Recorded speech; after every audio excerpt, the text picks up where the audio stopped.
अस्सलामुअलैकुम फ्रेंड्स, मैं आपको वेलकम करता हूँ video expert teaching YouTube channel पर।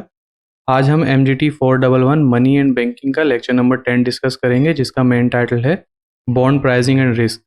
इस लेक्चर के अंदर जो पहला टॉपिक हमारा होगा वो है बॉन्ड प्राइसिंग। सेकंड हमारा टॉपिक है यहाँ पर real vs nominal interest rate. Third हमारा टॉपिक होगा रिस्क। फोर्थ हमारा टॉपिक है करेक्टरिस्टिक ऑफ रिस्क। और फिफ्थ नंबर पर हम डिस्कस करेंगे मेजरमेंट। तो आइए अपने इस लेक्चर को हम स्टार्ट करते हैं। सबसे पहले ये वो हैंडआउट्स हैं जो LMS के ऊपर आपके लिए अवेलेबल हैं, ठीक है। तो इन हैंडआउट से मैं आपको नहीं पढ़ाऊंगा, तो इस बात से आपको परेशान होने की ज़रूरत नहीं है। मैंने क्या किया है कि इन हैंडआउट्स के अंदर जो मुख्तलिफ इंपॉर्टेंट कॉन्सेप्ट थे उनके लिए आपके लिए बिल्कुल एक अलग से नोट्स बनाए हैं, ठीक है। MGT 411 के अब जितने भी आगे लेक्चर आएंगे मनी एंड बैंकिंग के, वो इंशाल्लाह डे बाय डे लेक्चर आते रहेंगे, नहीं तो वीक के अंदर 2 से 3 लेक्चर जैसे LMS पे आते हैं वैसे आ जाएंगे। ये वीडियो थोड़ी सी लंबी होने वाली है। उसकी वजह यह है कि मेरी कोशिश ये होती है कि आपको एक लेक्चर पूरा इस तरीके से पढ़ा दिया जाए कि दोबारा आपको मनी एंड बैंकिंग का लेक्चर नंबर 10 पढ़ने की ज़रूरत ही ना पड़े। एक दफ़ा आपकी इतनी अच्छी लर्निंग हो जाए, इतनी अच्छी आपकी तैयारी हो जाए कि इसके बाद गुड इनफ हो जाए, आप इजीली इसकी जो है तैयारी कर सकें और इजीली जो है वो अपना पेपर दे सकें, ठीक है। सिर्फ यहाँ से चेक कर लेते हैं कि हमारा माइक वर्क कर रहा है, तो ठीक है, हमारा माइक वर्क कर रहा है, ठीक है। तो आइए अपने लेक्चर को स्टार्ट करते हैं। सबसे पहले इंपॉर्टेंट डेफिनेशंस यहाँ पर आपके लिए दी गई हैं कि कौन कौन सी इंपॉर्टेंट डेफिनेशंस हैं, उनको हम देख लेते हैं। सबसे पहले बॉन्ड है। A bond is a loan you give to someone, a company और government, they promise to pay interest each year and return the original loan amount principal at a fix future rate. एक loan जो होता है या एक bond जो होता है, बॉन्ड क्या होता है कि आप किसी को अपने पैसे दे देते हैं, ठीक है, कंपनी को देते हैं या गवर्नमेंट को देते हैं, और बदले में वो आपको प्रॉमिस करते हैं कि उन पैसों के ऊपर कुछ वो रिटर्न देंगे आपको। वो जो रिटर्न अमाउंट आ रहा होता है, ठीक है, उसको हम प्रिंसिपल अमाउंट कहते हैं, और फिक्स फ्यूचर डेट होती है कि इस डेट पे देंगे। एक रियल एग्जांपल देखते हैं कि आपने अपने दोस्त को $100 दी थी, ठीक है, या इसको इस तरीके से ले लेते हैं, आपने अपने किसी फ्रेंड को ₹100 दिए। उसने वादा किया कि वह आपको ₹5 देगा उन ₹100 के एवज हर साल, ठीक है, और 3 साल के बाद जो है वो आपके ₹100 आपको दे देगा। तो ये जो प्रॉमिस और जो वादा, जो टर्म एंड कंडीशन आप दोनों के दरमियान हुई, उसको हम बॉन्ड प्रॉमिस कहते हैं या उसको हम बॉन्ड कहते हैं, ठीक है। अब एक तो हो गया बॉन्ड, उसके बाद एक कूपन बॉन्ड होता है, ठीक है। यहाँ पे डेफिनेशंस देने का मकसद ये है, आपको जब ये डेफिनेशंस आप पढ़ लेंगे, आपकी समझ में आ जाएगी, तो आगे का जो लेक्चर है वो आपके लिए हलवा हो जाएगा, फॉर्मूलेज हलवे हो जाएंगे, कैलकुलेशन हलवा हो जाएगी और सारी चीज़ें ठीक हो जाएंगी, ठीक है। तो अब मैं क्या करूँगा, ये इंग्लिश में नहीं पढ़ूंगा, मैं आपको उर्दू में इजीली वर्ड्स में आपको समझाता रहूँगा। ये नोट्स आप किस तरीके से हासिल कर सकते हैं, वीडियो के डिस्क्रिप्शन में ईमेल आईडी मौजूद है और व्हाट्सएप ग्रुप का लिंक मौजूद है, उससे हमसे कांटेक्ट कर लें। मेरी टीम का कोई भी बंदा आपको गाइड कर देगा कि ये नोट्स आप किस तरीके से ले सकते हैं, ठीक है। कूपन बॉन्ड की बात कर लेते हैं। बॉन्ड जो होता है उसके ऊपर हम इंटरेस्ट पे करते हैं, वो जो है वो कूपन कहलाता है। वो रेगुलरली होता है या फिर ईयरली होता है, ठीक है। वो आप टर्म एंड कंडीशन तय कर लेते हैं कि 6 महीने में, 10 दिन में, 20 दिन में, 1 साल में, कब होगा, ठीक है। The coupon is a fix percentage of bond face value. Bond की फेस वैल्यू का जो है वो कूपन फिक्स पेमेंट होती है। फेस वैल्यू क्या होता है, आगे डेफिनेशन इसकी आ जाएगी। एक मिसाल ले लें कि एक जो बॉन्ड है उसकी फेस वैल्यू जो है वो ₹100 है और उसका जो कूपन रेट है वो ₹5 है। तो इसका मतलब क्या है कि आपको रिटर्न मिलेंगे ₹5 हर दफ़ा। कूपन पेमेंट क्या होती है, एक्चुअल कैश अमाउंट जो कि आप कूपन पीरियड के बाद देते हैं। वो कूपन रेट क्या होता है, जो कूपन रेट है वो मल्टीप्लाई हो जाता है फेस वैल्यू से, ठीक है। तो जैसे कूपन रेट यहाँ पर दिया गया है कि फेस वैल्यू जो है वो 100 है, कूपन रेट जो है वो 6 है, तो कूपन पेमेंट क्या होगी, is equal to coupon rate क्या है, 6 आ गया, इसको हमने डिवाइड कर दिया 100 से, तो ये 0.06 हो गया। इसको मल्टीप्लाई करेंगे आप 100 से, तो यहाँ पे क्या आ जाएगा, $6 पर ईयर जाएगा। अच्छा, ये 6 के नीचे जो परसेंट का साइन है ये 100 होता है, ठीक है। तो 6 डिवाइड हुआ 100 से, तो 0.06 आ गया, ठीक है। अगर 6 को डिवाइड किए बगैर आप 100 से मल्टीप्लाई कर देंगे तो यहाँ पे 600 हो जाएगा। तो ₹100 के एवज 600 कोई भी आपको नहीं देगा। इस वजह से हमने 6 को जो परसेंटेज है इसको फ्रैक्शन में लाने के लिए हमने 6 को डिवाइड किया 100 से, वो 0.06 हो गया, मल्टीप्लाई हो गया 100 से, 6 आ गया। अच्छा, ये बहुत बेसिक सी चीज़ है, लेकिन कुछ स्टूडेंट को ये भी समझ में नहीं आती। जिनको समझ आ गई उनको कमेंट्स में परेशान होने की ज़रूरत नहीं है कि सर लेक्चर को लंबा कर लें। मेरा मकसद ये है कि हर स्टूडेंट को लेके चलना साथ, ठीक है। अब यहाँ पे फेस वैल्यू आ गई। The amount of bond issuer will back at maturity. Face value, principal value, par value, इसको एफ से जाहिर करते हैं। इन तीनों का क्या होता है कि बॉन्ड जो है वो जब मेच्योर हो जाता है, ठीक है, आगे एक बॉन्ड की वैल्यू है 100 और एट मेच्योरिटी, मेच्योरिटी क्या होती है कि आपने मुझे पैसे दिए या मैंने आपको पैसे दिए 3 साल के ऊपर, ठीक है। जो 3 साल बाद मेरे जो पैसे थे वो मेच्योर हो जाएंगे, ठीक है। वो पूरे पैसे आपको मुझे वापसी करना पड़ेंगे 3 साल तक। जो टर्म्स एंड कंडीशन हमारी तय होगी, 5%, 10%, 15%, वो आपको पे करने होंगे, ठीक है। उसके बाद मेच्योरिटी की बात कर लेते हैं। The number of peer period वही कि कितने साल के लिए या कितने दिनों के लिए, कितने महीनों के लिए, कितने हफ्तों के लिए हमने जो तय किए कि मैं पैसे आपको दूंगा, आप रिटर्न में मुझे देंगे, वो जो है वो फेस वैल्यू या मेच्योरिटी पीरियड कहलाता है। ठीक है, अब 5 year bond has maturity N is equal to 5, यानी कि अगर 5 साल के लिए बॉन्ड दिया है तो एन जो है वो मेच्योरिटी पीरियड कितने बराबर हो जाएगा, 5 के बराबर हो जाएगा। आप 5 साल तक कूपन पेमेंट लेंगे। कूपन पेमेंट क्या है, ये ऊपर हम डेफिनेशन देख चुके हैं। ठीक है, अब एक और चीज़ होती है coupon rate. The percentage of the face value paid as coupon each year, जो परसेंटेज होती है जो कि हर साल पे की जाएगी, ठीक है, उसको हम कूपन रेट या आईसीबी कहते हैं। एग्जाम्पल के तौर पे 4% है, $100 के ऊपर 4% रेट है, तो एनुअल कूपन रेट कितना हो जाएगा, 4 हो जाएगा। ठीक है, एनुअल कूपन रेट ऊपर कैसे निकाला हमने, ये हम यहाँ पे दिखा चुके हैं, तो इसी तरीके से निकला है। ठीक है, तो आपने पिछले कॉन्सेप्ट जहन में रखने हैं। और मैं आपको एक बात बता दूं, वर्चुअल यूनिवर्सिटी के कोर्सेज इसी तरीके से चलते हैं। शुरू में आपको मेन डेफिनेशंस बताई जाती है, आपकी बेस बताई जाती है, और उसके बाद से चीज़ें टफ होती जाती हैं। तो आप स्टूडेंट्स क्या गलती करते हैं कि आप लोग शुरू में जो मेन कॉन्सेप्ट होते हैं उनको पढ़ते ही नहीं है, आप जल्दी गुजार देते हैं। पहले तो आप क्या गलती करते हैं, आप शुरू में पढ़ते ही नहीं है। 2 महीने आप बिल्कुल चिल करते हैं, जब डेट शीट आ जाती है उसके बाद आप धड़ाम से आते हैं, और फिर आप क्या करते हैं, शुरू के लेक्चर स्किप कर दो और एंड के 5 लेक्चर पढ़ दो। तो बेस आपकी बनी भी नहीं होती है, आप धड़ाम से गिरते हैं, कोई तैयारी नहीं होती है, कुछ नहीं होती, जो मेहनत होती है वो भी बेकार जाती है। तो मेरा मशवरा यह है, शुरू के लेक्चर्स बहुत इंपॉर्टेंट होते हैं, उनको लिया करें। ठीक है, आइए आगे बढ़ते हैं। बॉन्ड प्राइस, जिसको हम पी या पीसीबी से जाहिर करते हैं। The bond price totally equal the result value PV of all future coupon payment plus the present value of the principal paid at maturity. ठीक है, इससे आपको 2 बातें समझ में आई। ठीक है, कि जो बॉन्ड की प्राइस होती है वो इक्वल होती है पीवी के ऑल फ्यूचर कूपन पेमेंट के और प्रिंसिपल जो पेड किया जाता है मेच्योरिटी पे। ठीक है, अगर एक फ्यूचर पेमेंट 110 है तो आज जो बॉन्ड की प्राइस है, तो टूडेज मनी में बॉन्ड की प्राइस कितनी होगी, 110 होगी। प्रेजेंट वैल्यू को देख लेते हैं। Value of an amount to be receive in the future your discount future money because a dollar today is worth more than a dollar today. Present value जो होती है कि आज जो आपके पास पैसे हैं, ठीक है, वो 100 रुपये हैं, लेकिन जो फ्यूचर में आने वाले जो आपको पैसे मिलेंगे, सारी चीज़ें मिलेंगी, आज उस पैसे से जो चीज़ आप ले सकते हैं, कल उस पैसे से आप वो चीज़ नहीं ले सकते। ठीक है, तो जो dollar today is worth more then dollar tomorrow. ठीक है, आज जो आपके पास डॉलर है, बाद में जो डॉलर होगा उसकी वर्थ ज़्यादा होगी। ठीक है, अब इसकी मिसाल यहाँ पे देखते हैं, आपको और क्लियर हो जाएगा। अगर एक फ्रेंड आपको अगले साल 110 देगा तो इंटरेस्ट रेट क्या होगा, 10%। PV is equal to 10% is equal to 100। जो प्रेजेंट वैल्यू है वो आज वो उस चीज़ की 100 है, और नेक्स्ट ईयर जो होगी वो 110 हो जाएगी। ठीक है, यानी कि आज आप अपने फ्रेंड को 100 रुपीज़ देंगे, तो कल आप उससे अगर उसको 10% के रेट पे देते हैं तो कल आप उससे 110 रुपीज़ लेंगे। इस बात को इस तरीके से समझ लें। उसके बाद होता है डिस्काउंट रेट और market interest rate. The interest rate use to discount future payment when computing present values reflect return in demand by investor. ठीक है, इंटरेस्ट रेट होता है जो फ्यूचर पेमेंट्स को डिस्काउंट करता है जब हम आप उसकी प्रेजेंट वैल्यू को काउंट कर रहे होते हैं। ठीक है, अगर एक बॉन्ड जो है वो 6% करता है तो आपकी जो फ्यूचर पेमेंट होंगी वो 6% के ऊपर ऐड होती रहेंगी। ठीक है, ये सारी चीज़ें डेफिनेशंस कुछ अभी कंफ्यूज कर रही होंगी, आपको परेशान होने की ज़रूरत नहीं है। आगे जब हम इसकी प्रॉब्लम्स देखेंगे तो आपको इजीली समझ में आ जाएगी। ठीक है, लेकिन फिर भी आपको कन्फ्यूजन ना हो, मैंने कोशिश की है कि हर वैल्यू के साथ नीचे जो है वो एक एग्जाम्पल आपको दूं। इस लेक्चर को आप एक दफ़ा सुने, नहीं समझ में आता दोबारा से सुन लें, फिर आपको समझ में आ जाएगा। ठीक है, the interest rate quoted in money term not adjusted for inflation. ठीक है, नॉमिनल इंटरेस्ट क्या होता है कि वो इंटरेस्ट रेट जो कि मनी की टर्म्स में बताया जाए लेकिन उसको एडजस्ट ना किया जाए इन्फ्लेशन के ऊपर। ये बहुत इंपॉर्टेंट पॉइंट है, नॉमिनल इंटरेस्ट रेट और real interest rate. Nominal interest rate वो होता है जिसमें इन्फ्लेशन को एडजस्ट नहीं किया जाता, और रियल इंटरेस्ट रेट वो होता है जिसमें से एक्सपेक्टेड इन्फ्लेशन को माइनस किया जाता है। ठीक है, तो ये दोनों चीज़ें आपको समझ में आ गई। फिशर इक्वेशन ये एमसीक्यूज के अंदर बहुत आता है और इससे रिलेटेड सब्जेक्टिव क्वेश्चन भी बना के दिया जाता है। इसका फॉर्मूला आता है एमसीक्यूज के अंदर। A formula connecting nominal rate, real rate and expected inflation is equal to, यानी कि ये क्या होता है, आई इज इक्वल टू, यानी कि इंटरेस्ट, नॉमिनल इंटरेस्ट रेट या रियल इंटरेस्ट रेट और इन्फ्लेशन, उसको क्या कहते हैं, प्लस पाई कर देते हैं। तो ये यहाँ पे क्या होता है, फिशर इक्वेशन बराबर होती है I is equal to R plus pi के।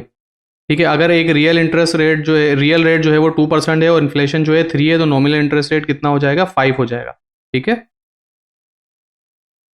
रिस्क इन फाइनेंस की बात कर लेते हैं। Uncertainty about the payoff from an investment compare to what to expected benchmark. Bike a new statement bond risky because you are not sure whether the company can pay bond coupon and principal. जब एक नया startup हुआ है, नया bond निकला है, तो उसको खरीदना रिस्की होता है क्योंकि आपको पता ही नहीं है कि कंपनी उसके ऊपर कूपन देगी या प्रिंसिपल देगी या क्या चीज़ें देगी, तो ये रिस्क होता है। ठीक है, जैसे आप रिस्क की बात कर लें कि आज जो है वो आप किसी कंपनी के शेयर्स खरीद लेते हैं और आपको पता ही नहीं होता कि वो ऊपर जाएगा या नीचे जाएगा, तो ये रिस्क होता है फाइनेंस के अंदर। ठीक है, एक्सपेक्टेड वैल्यू की बात कर लेते हैं, सॉरी यहाँ से, हाँ हम ऊपर कर लेते हैं, ये रहा।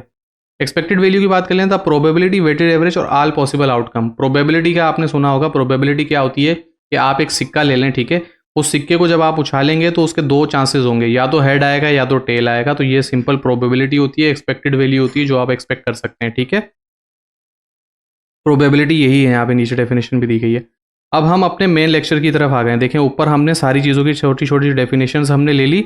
इस डेफिनेशन के अंदर हमारे 10 मिनट तो लगे, लेकिन अब हम बहुत जल्दी से गुजार सकते हैं। बॉन्ड क्या होता है आपको ऊपर पता चल गया। बॉन्ड की वैल्यू किस तरीके से मालूम करते हैं, ठीक है। The bond is a present value of all future cash flow. जितने भी फ्यूचर में कैश फ्लोज होंगे उनकी प्रेजेंट वैल्यू होगी बॉन्ड की, जो हमने प्रेजेंट वैल्यू के ऊपर पढ़ा, ठीक है। यहाँ पे कुछ फॉर्मूले दिए गए। कूपन रेट ईच ईयर, क्या कूपन ईच ईयर किसके बराबर होता है, कूपन रेट को आप मल्टीप्लाई कर देंगे फेस वैल्यू से, सी इज इक्वल टू, यानी कि सी से coupon rate is equal to I C, यानी कि कूपन का rate multiply by face value. ये इसका फॉर्मूला है। Present value of principal required year, उसका यहाँ पे फॉर्मूला दिया गया है। Present value is equal to face value divided by 1 plus जो इंटरेस्ट होगा, और यहाँ पर एन जो है जितने नंबर्स ऑफ ईयर होंगे वो आ जाएंगे। Present value of coupon, coupon यहाँ पर आ जाएगा कि कूपन की जो वैल्यू है वो आएगी, उसको 1 प्लस आई फर्स्ट ईयर प्लस फिर कूपन का रेट आएगा 1 प्लस आई सेकंड ईयर क्या होगा, फिर थर्ड ईयर क्या होगा, ऐसे वो जितने भी नंबर्स ईयर्स के लिए होगा वो दिया जाएगा। यहाँ पे बॉन्ड प्राइस किस तरीके से निकालते हैं, present value of coupon plus present value of principal, इन दोनों को ऐड करेंगे तो बॉन्ड प्राइस निकल के आ जाएगी, ठीक है। Real vs nominal interest rate हम ऊपर डेफिनेशन दे चुके हैं कि जब उसके अंदर इन्फ्लेशन को एडजस्ट किया ना किया जाए, ठीक है, तो वो नॉमिनल इंटरेस्ट होता है। जब एडजस्टमेंट इन्फ्लेशन को एडजस्ट कर दिया जाए तो वो रियल इंटरेस्ट रेट होता है, ठीक है। What are risk and how do we measure, risk क्या होता है उसको किस तरीके से मेजर करते हैं। जब आप एक कंपनी के शेयर्स वगैरह खरीद रहे हैं तो आपको सिंपल समझ में आ जाता है कि इसके या तो ऊपर जाएंगे या तो नीचे जाएंगे, ठीक है। तो ये सिंपल सी यहाँ पर है, ये एग्जाम्पल भी दी गई है, आप अगर चाहें तो वीडियो को पॉज करके पढ़ सकते हैं, ठीक है। उसके बाद यहाँ पर हम आ जाते हैं, ये हमारे पास एक एग्जाम्पल दी गई है 3 ईयर कूपन बॉन्ड की, जो कि हमारे लेक्चर के अंदर भी मौजूद है, उसको यहाँ पे डिटेल के साथ मैंने एक्सप्लेन किया है, ठीक है। गिवन क्वेश्चन क्या है कि गिवन दिया गया, उसके अंदर फेस वैल्यू दी गई है 100, कूपन रेट है 5%, face value F is equal to 100 हो गया, coupon rate I C is equal to 5% हो गया, ठीक है। अब हम कूपन पेमेंट निकाल देते हैं। कूपन पेमेंट क्या होगी, हमने 5 को डिवाइड किया 100 से, 0.05 मल्टीप्लाई बाय 100, $5 पर ईच ईयर वो आएगा, ठीक है। इसमें कोई कंफ्यूजन नहीं होनी चाहिए, हमने ऊपर डेफिनेशंस में भी देखा, यहाँ पे भी देखा। मार्केट डिस्काउंट इंटरेस्ट रेट है 6%, ठीक है, उसको डिवाइड कर देते हैं। 0.6 को जब हम 100 से डिवाइड करेंगे तो 0.06 आ गया। मेच्योरिटी होगी 3 साल के अंदर, बॉन्ड प्राइस हमने मालूम करनी है, ठीक है। यहाँ से आपने सबसे पहले आपको कूपन प्राइस पता चल गई, सारी चीज़ें आपको पता चल गई। स्टेप 1 में हम क्या करेंगे, प्रेजेंट बॉन्ड प्राइस निकालने के लिए, ठीक है, बॉन्ड प्राइस निकालने के लिए हमने ऊपर फॉर्मूला देखा था, यहाँ पे मैं दोबारा आपको लेके चलता हूँ। ये देखें, bond price is equal to PVC plus PV, ये इसका है। अब इसके लिए ये सारी चीज़ें हम कंप्यूट करेंगे, कूपन रेट निकालेंगे, प्रेजेंट वैल्यू निकालेंगे, फिर प्रेजेंट वैल्यू ऑफ कूपन्स निकालेंगे, उसके बाद जाके हमारे पास प्रेजेंट वैल्यू ऑफ कूपन्स आ जाएगी, प्रेजेंट वैल्यू ऑफ प्रिंसिपल्स आ जाएगी, उसके बाद आके हमारा वो निकल जाएगा, ठीक है। हम ये एक क्वेश्चन सॉल्व करेंगे तो पूरा लेक्चर, जो वैल्यूज, डेफिनेशंस, जो चीज़ें हमने पढ़ी, सब हमारी समझ में आ जाएगी। स्टेप 1 के अंदर आपने कूपन पेमेंट निकालनी है। कूपन पेमेंट किस तरीके से निकलती है, face value I C multiply by 5, जो कूपन का रेट दिया गया है, इंटरेस्ट दिया गया है, ठीक है, कूपन रेट को मल्टीप्लाई करेंगे फेस वैल्यू से। कूपन रेट हमारे पास यहाँ पे 5% था और कूपन की जो फेस वैल्यू थी वो 100 थी।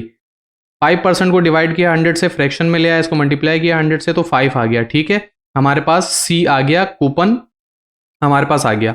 उसके बाद हम करेंगे present value of each coupon, each coupon की प्रेजेंट वैल्यू निकालेंगे। प्रेजेंट वैल्यू किस तरीके से निकालते हैं, प्रेजेंट वैल्यू, ठीक है, और ऊपर हमने फॉर्मूला देखा था, सबसे पहले यहाँ पर आ जाएगा कि किस 5% है, क्या क्या उसकी कूपन वैल्यू निकल के आएगी, C divided by 1 plus I, ये दिया हुआ यहाँ पर, C divided by 1 plus I, उसकी power T, where is the number of, where T is the number of year, ठीक है। अब हम ईयर 1 कूपन की पेमेंट निकालने हैं, 5 डिवाइडेड बाय, अब हमने 1 में इंटरेस्ट रेट प्लस कर दिया, ठीक है। इंटरेस्ट रेट हमारे पास क्या है, आई जो है वो 6 है, 6 को डिवाइड किया 100 से तो 0.06 आ गया, उसमें 1 को प्लस कर दिया तो 1.06 हो गया, इसकी पावर 1 हमने ले ली, ठीक है। तो 5 डिवाइडेड बाय, जब हम 1 लेंगे तो 1 से मल्टीप्लाई हो गई, यही फ्रैक्शन हमारे पास दोबारा आ जाएगी, तो ये निकल के आ गया ईयर 1 का कूपन रेट। किस तरीके से निकाला, यहाँ पे दिया हुआ भी है, division 5 divided by 1.06 is equal to, ये वैल्यू निकल के आ जाएगी, ठीक है। ये डेसिमेसल बहुत ज़्यादा ले लिए मैंने, सिंपल कॉपी करके पेस्ट कर दिया, आप इसको 2 तक ले सकते हैं।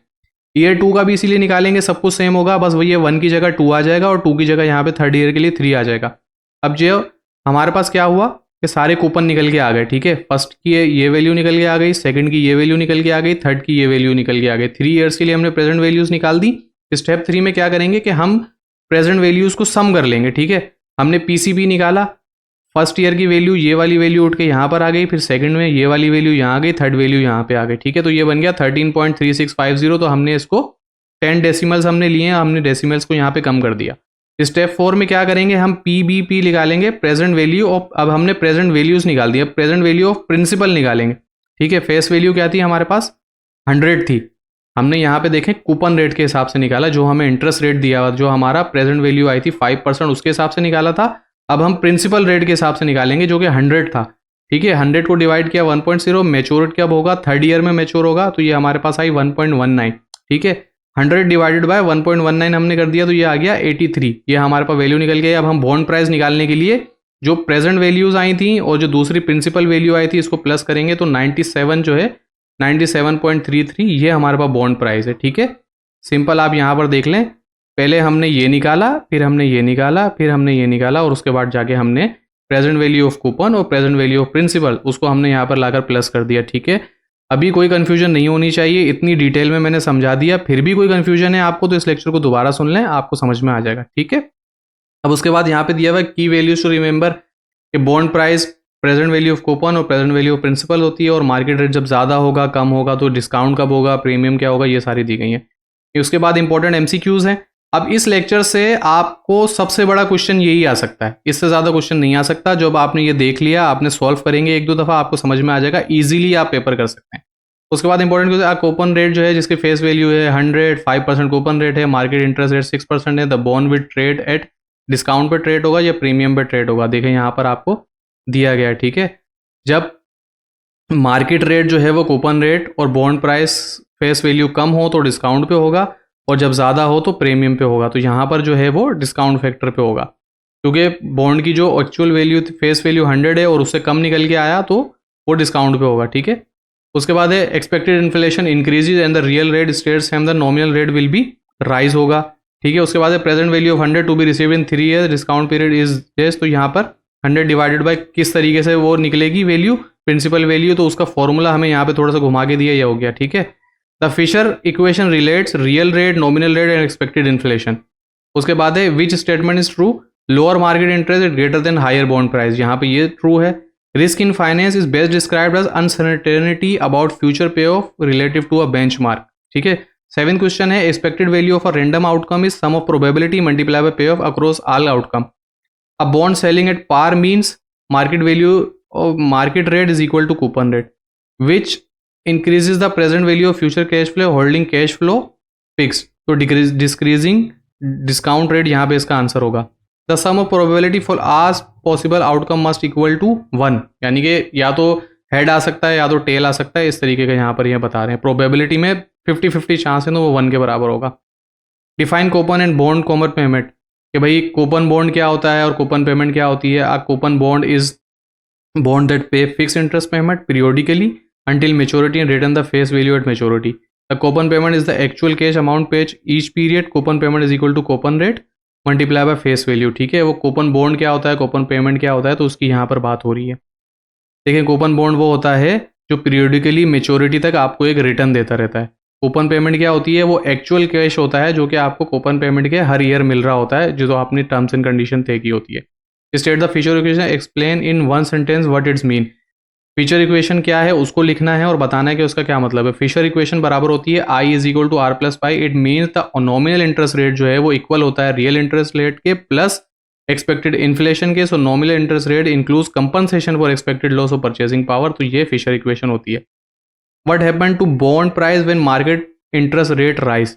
Bond price fall when market interest rate high. जब मार्केट में इंटरेस्ट रेट बढ़ता है तो बॉन्ड की प्राइस कम हो जाती है, because future payment are discounted more heavily reducing the present value. कि फ्यूचर में जो पेमेंट्स होती हैं वो बहुत ज़्यादा डिस्काउंटेड होती हैं, इस वजह से प्रेजेंट वैल्यू कम हो जाती है। उसके बाद हमारे पास देखें पेपर का पैटर्न क्या होता है। 3 हमारे पास शॉर्ट क्वेश्चन मिड टर्म के अंदर या फाइनल टर्म के अंदर हमारे पास कुछ सवाल आते हैं जो कि 3 मार्क्स के होते हैं, कुछ सवाल आते हैं जो 5 मार्क्स के होते हैं। तो इनको भी मैंने इसी तरीके से ब्रेक किया है कि इस लेक्चर से जो इंपॉर्टेंट 3 सब्जेक्टिव क्वेश्चन बन सकते थे वो बनाए हैं, और जो इंपॉर्टेंट लॉन्ग क्वेश्चन बन सकते थे वो बनाए, ठीक है। Explain how value of a coupon bond solve at a price of a 2-year bond with F. ये सारी चीज़ें आपको दी हुई हैं, ऊपर मैंने सब आपको बताया है। ये क्वेश्चन आपने लिखना है और खुद सॉल्व करने की कोशिश करनी है और इसको खुद समझना है, ठीक है। Define risk in finance, explain two way investor measure और थिंक अबाउट रिस्क। आपने रिस्क क्या होता है ये बताना है, और उसके बाद एक इन्वेस्टर जो है वो किस तरीके से रिस्क के बारे में सोचता है और उसको मेजर करता है वो बताना है। सबसे पहले क्या, रिस्क जो है वो एक अनसर्टेनिटी होती है, आपको नहीं पता होता है कि फ्यूचर में जो मैं इन्वेस्टमेंट कर रहा हूँ उसका क्या रिटर्न आएगा, ठीक है। अब किस तरीके से मेजर कर सकते हैं रिस्क को, probability distribution, expected value, list all possible outcome, assign probability, compute the expected value to know the average outcome. अब इसकी सिंपल सी डेफिनेशंस मैं आपको बताता हूं कि आपने सारी चीज़ों की प्रोबेबिलिटी करनी है, आपने ये सोचना है लिस्ट पॉसिबल आउटकम के क्या क्या हो सकता है, ठीक है। जैसे आप गोल्ड खरीदना चाहते हैं तो क्या हो सकता है, गोल्ड की प्राइस ऊपर भी जा सकती है, गोल्ड की प्राइस नीचे भी आ सकती है। फिर आप क्या करेंगे, पिछले 5 साल को देख लेंगे, ठीक है, कि पिछले 5 साल में गोल्ड की प्राइस ऊपर जा रही है या नीचे आ रही है। तो आप देखेंगे कि यार हमेशा ऊपर ही जाती है, नीचे नहीं आती, तो मैं ले लूँ। वो अलग बात है कि मेरी किस्मत ख़राब हो, लेकिन जो साइंस हैं और जो सारी चीज़ें हैं और जो प्रोबेबिलिटीज़ हैं वो मुझे ये बता रही हैं कि ऊपर ही जाएगी, ठीक है। एक तो ये हो गया। Spread variance, major how widely outcome spread around the mean, variance, standard deviation, wider spread. आप क्या करेंगे, मीन निकालेंगे, स्टैंडर्ड डेविएशन निकालेंगे, कैलकुलेशंस वगैरह करेंगे, फिर उसकी बेस पे आप डिसीजन लेंगे, ठीक है। Using the Fisher equation, expected inflation rises from 2% to 5% while interest rate remains same, what happened to the nominal interest rate, explain economic institution। Using I is equal to R जो है वो 3% के बराबर हो, और पाई जो है वो नॉमिनल इंटरेस्ट रेट जो है वो बता रहे हैं, और इन्फ्लेशन जो है वो 2% से 5% चले जाए, रियल इंटरेस्ट जो है वो 3% पे ही रहे, तो क्या होगा, नॉमिनल इंटरेस्ट में 3 + 5 जो है वो 8% पे चले जाएगा, क्योंकि नॉमिनल इंटरेस्ट रेट वो होता है जिसके अंदर हम इन्फ्लेशन को एडजस्ट नहीं करते। रियल में हम इन्फ्लेशन को माइनस करते हैं, नॉमिनल इंटरेस्ट रेट को हम इन्फ्लेशन को ऐड करते हैं। ये चीज़ें आपने याद रखनी है। Lender demand higher nominal rate to compensate for reducing purchasing power caused by high expected inflation, so the nominal rates rise, ठीक है। तो गाइज ये था आज का लेक्चर, आई होप सो समझ में आएगा। MGT 411 थोड़ा सा खुश्क सब्जेक्ट है, थोड़ा हार्ड सब्जेक्ट है। 11 लेक्चर, 9 लेक्चर तो थोड़े बहुत ईजी थे, लेक्चर नंबर 10 से थोड़े हार्ड लेक्चर हो गए हैं, तो ये वीडियो थोड़ी सी लंबी हो जाएगी, ठीक है। लेकिन मैं कोशिश करूंगा कि आपके लिए, अब ये लेक्चर ऐसा आपने एक दफ़ा देख लिया, अब इसमें से कहीं से भी क्वेश्चन आ जाए ईजिली आप पिक कर सकते हैं, ठीक है। अब हमेशा की तरह आपसे रिक्वेस्ट है, इतनी ज़्यादा मेहनत करके आपके लिए वीडियो बनाइए, काइंडली वीडियो को लाइक करें, शेयर करें और सब्सक्राइब ज़रूर कर लें। जो भी बंदा ये वीडियो देख रहा है, अगर वो कमेंट करेगा, ठीक है, हम टारगेट रखते हैं इसके अंदर 50 कमेंट्स का। अगर 50 कमेंट्स इंशाल्लाह आ जाएंगे तो मैं आपके लिए नेक्स्ट वीडियो ज़रूर बनाऊंगा, और इसको भी शेयर भी करें, ठीक है। अगर शेयर्स जो हैं वो 10 नंबर आ जाएंगे कि 10 ये शेयर हुए, तो हम आपके लिए नेक्स्ट लेक्चर आ जाएगा, और 50 कमेंट्स आ जाएंगे तो नेक्स्ट लेक्चर आ जाएगा, ठीक है गाइस। आज की वीडियो में इतना ही, मिलते हैं अगली वीडियो में। अगर ये नोट्स आप हमसे हासिल करना चाहते हैं तो मैं फिर से बता दूं, वीडियो के डिस्क्रिप्शन में ईमेल आईडी मौजूद है, व्हाट्सएप ग्रुप का लिंक मौजूद है, या तो डायरेक्टली ईमेल कर दें, व्हाट्सएप ग्रुप ज्वाइन करके एडमिन को मैसेज कर दें, वो आपको प्रोसेस बता देंगे किस तरीके से ये नोट्स आप हासिल कर सकते हैं। आज की वीडियो में इतना ही, मिलते हैं अगली वीडियो में। जब तक दुआओं में ज़रूर याद रखिएगा। अल्लाह हाफ़िज़।